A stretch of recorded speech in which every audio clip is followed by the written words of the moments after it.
Here's how you make an early Tyler the Creator type beat. A sound along the lines of Bastard to Goblin. It could even be Wolf 2010.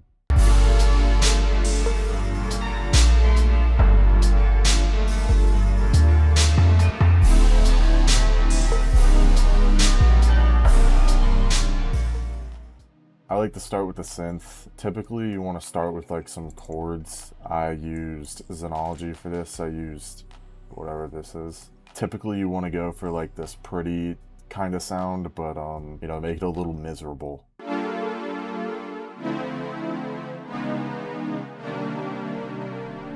I added some layers with Surge. I used bell pad. It's just like higher pitched of the same chords I used.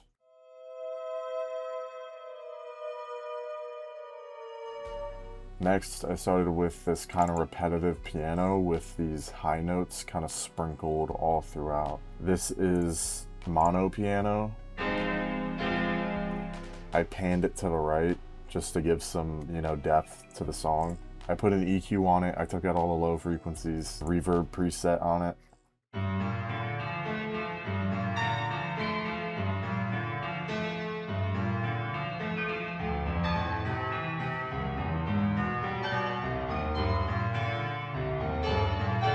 You know, add some variation. You don't want it to be too repetitive. I turned up the velocity on these notes because I just think it sounds cooler. You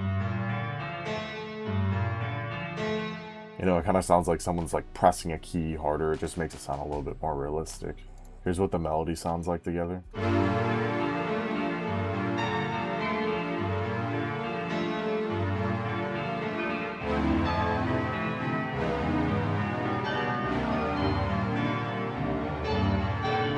For drums, you want to keep it pretty simple. Something I've noticed about a lot of the early production with Tyler is he uses like classical drums almost. He uses snare rolls and like classical sounding crashes. I use just, you know, a snare, a hi-hat, 2 different crashes, and then like a knocking sound effect, and then like some strange percussion.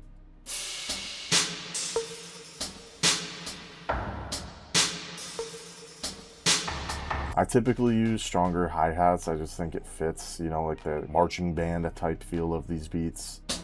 Something that I feel like always kind of helps with this kind of sound is at the end of the loops, add some kind of deep percussion and mess with the bass. I'll show you the bass in a second, but kind of gives that classical feel as well.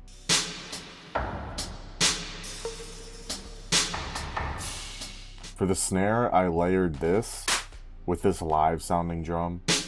I really recommend rendering the drums and putting some reverb on them. It just really gives that space to the beat. I think repeating the snare at the end of some of the loops sounds really good. I varied the volume on these so it sounds more realistic. The bass is probably one of the most important parts about these beats. You don't want to go too overkill with it, and you want to choose something that's a little bit more subby.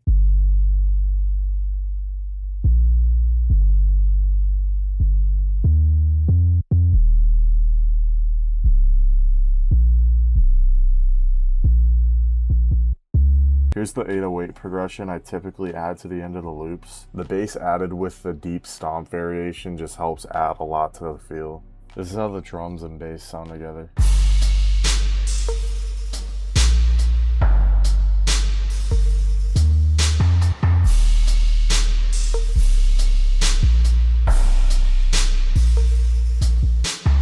Add some sound effects here and there.